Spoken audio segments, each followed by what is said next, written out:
दांत वाली बहू। रंजना कभी ब्रश नहीं करती थी। उसे कितनी बार उसके माँ बाप ने डांटा, लेकिन उसका कोई असर उस पर होता ही नहीं था, जिस कारण से उसके दांत पीले पीले हो जाते हैं। शादी के बाद अरे बहू, वैसे तो तुझ में कोई कमी नहीं है, पर तेरे दांत इतने पीले कैसे हैं बेटा? कैसे मतलब? कोई सर्जरी थोड़ी ना कराइए। वो तो क्या नाम, मैं ब्रश नहीं करती थी तो पीले हो गए। अब क्या करूं? आप कहें तो लाल करवा लूं या फिर काले? यार ये क्या है, क्यों माँ से लड़ रही हो? लड़ रही हूँ?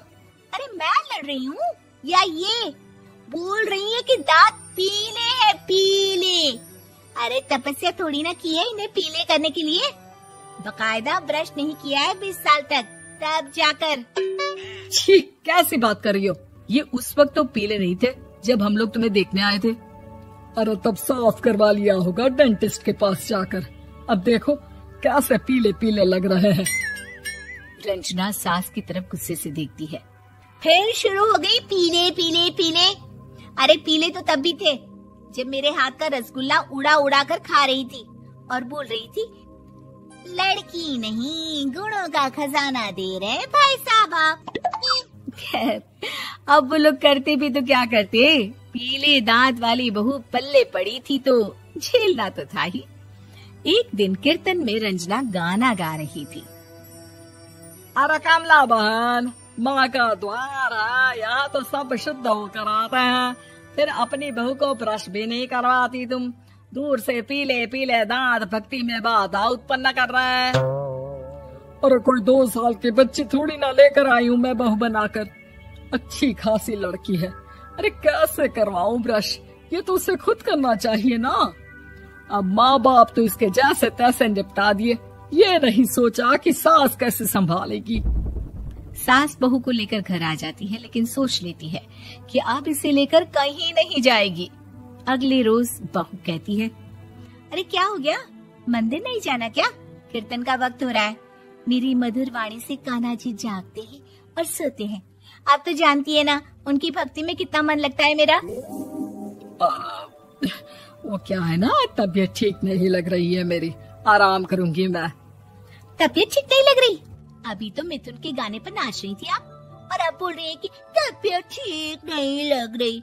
अरे भक्ति में मन लगा लो सासू माँ, ऊपर जाना है, क्या मुंह दिखाओगी आप? हाँ? सास को बहू की बात पर गुस्सा आ जाता है। मैं क्या मुंह दिखाऊंगी, इसकी चिंता तो ना कर, समझी?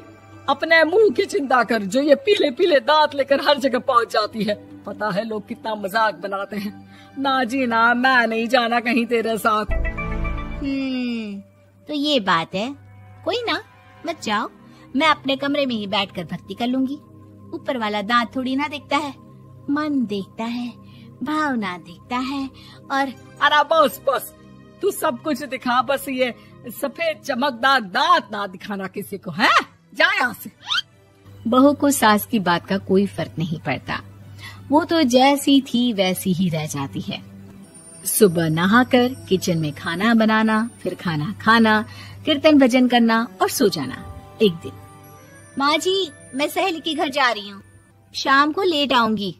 हाँ हाँ तो जाना, मैंने कौन सा तेरी आरती करनी है घर पर बैठकर।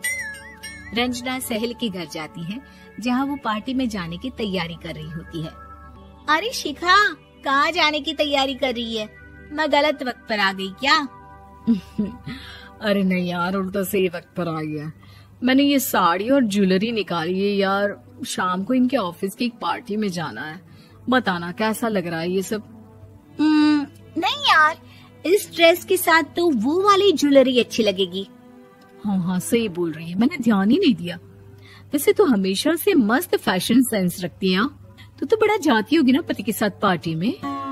रंजना कुछ नहीं बोलती, बस सोचती है कि यार काश ये बात सही हो जाती, पर मैं क्यों नहीं जाती पार्टी में? क्या इन लोगों की कोई पार्टी होती नहीं होगी?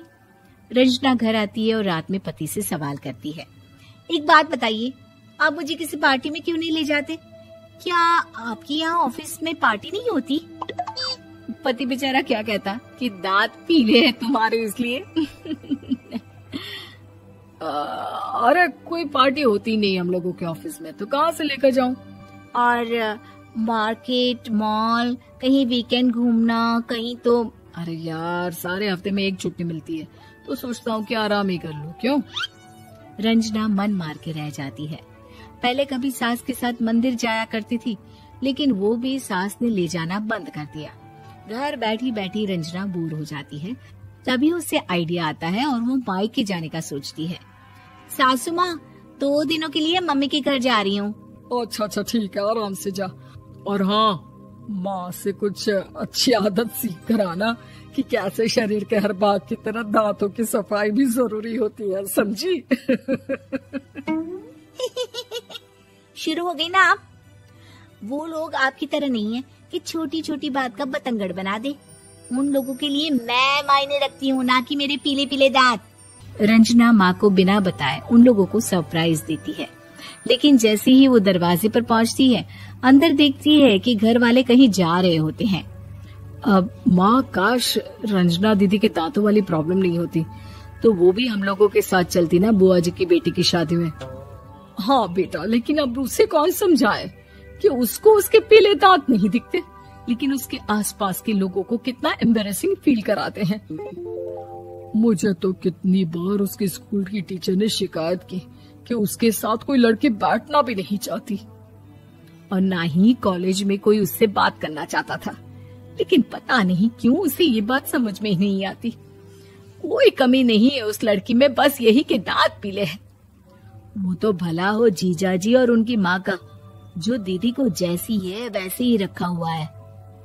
रंजना को अपने घर वालों की बात सुनकर बहुत दुख होता है। वो सोचती है कि वो क्या करे, लेकिन फिर वो सीधा डेंटिस्ट के पास जाती है, अपने दांत चमकाती है और कसम खाती है कि वो रोज ब्रश करेगी। अरे क्या हो गया? तुम तो 2 दिनों के लिए गई थी ना, पर कोई ना, अच्छा है, चलो आ गई तो। रंजना सास के सामने आकर खड़ी हो जाती है और पूरी स्माइल करती है, उसके चमकदार दांतों को दिखाती हुई। हैं? चले मंदिर? माँ, मुझे माफ कर दीजिए, मैंने आप लोगों को बहुत एम्बैरेसिंग फील करवाया। मैं आज से रोज ब्रश करूंगी।